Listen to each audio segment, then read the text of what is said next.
জ্বর কোনো রোগ নয়। হ্যাঁ, আপনি একদম ঠিক শুনেছেন। জ্বর কোনো রোগ নয়, বরং জ্বর আমাদের শরীরের জন্য অনেক উপকারী। তো চলুন আজকে এই বিষয়ে আমরা বিস্তারিত জানবো। তার আগে হ্যাঁ, অবশ্যই যারা আমার পেজটা এখনো ফলো করেননি তারা ফলো করবেন এবং আমার ভিডিওগুলো শেয়ার করে ছড়িয়ে দিবেন। তো চলুন জানি যে জ্বর কেন রোগ নয়। দেখেন, আমাদের শরীরে যখন বাইরে থেকে কোনো অণুজীব বা পরজীবী অর্থাৎ ব্যাকটেরিয়া, ভাইরাস, ছত্রাক অথবা আমাদের দেহের কোনো কোষ বা টিস্যু যখন আঘাতপ্রাপ্ত হয় অথবা অস্টিও আর্থাইটিস হয়, তখন আমাদের দেহে এক ধরনের রাসায়নিক উপাদানের অর্থাৎ রাসায়নিক পদার্থের ক্ষরণ হয়। কিসে থেকে ক্ষরণ হয়?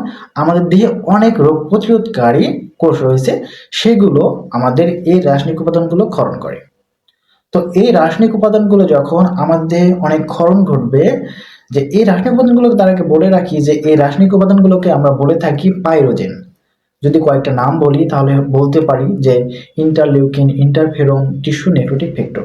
তো এই উপাদানগুলো যখন অধিক পরিমাণে ক্ষরিত হয় আমাদের দেহের বিভিন্ন রোগ প্রতিরোধকারী কোষ থেকে, তখন এইগুলোর ঊর্ধ্বমুখী চলন ঘটে, অর্থাৎ এগুলো মস্তিষ্কে যায়। তো মস্তিষ্কের একটা অঙ্গের নাম হলো হাইপোথ্যালামাস, যে হাইপোথ্যালামাস আমাদের দেহের তাপমাত্রা নিয়ন্ত্রণ করে। তো এই রাসায়নিক উপাদানগুলো আমাদের হাইপোথ্যালামাসকে গিয়ে বলে যে ভাই, তোমার দেহের তাপমাত্রা কমে গেছে। মিথ্যা কথা বলে আর কি, যে ভাই তোমার দেহের তাপমাত্রা কমে গেছে, তাকে তাপমাত্রা বাড়াতে বলে।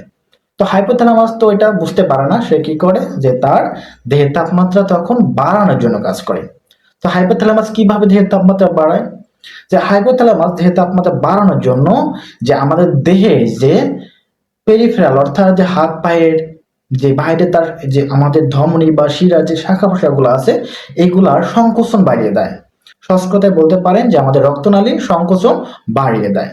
তারপরে আমাদের দেহের কাঁপুনি তৈরি করে, যার মাধ্যমে আমাদের দেহের তাপমাত্রা বেড়ে যায়।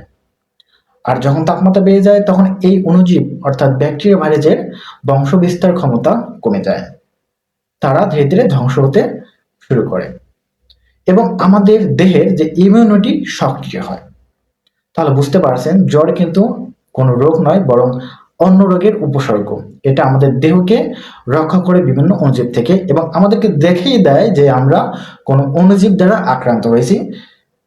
তার ফলে আমরা সহজেই ডাক্তারের কাছে গিয়ে পরামর্শ নিয়ে চিকিৎসা নিতে পারি। তবে হ্যাঁ, জ্বর যদি অনেক দিন ধরে থাকে তখন আমাদের দেহের বিভিন্ন গুরুত্বপূর্ণ অঙ্গ, বিশেষ করে মস্তিষ্ক ক্ষতিগ্রস্ত হতে পারে।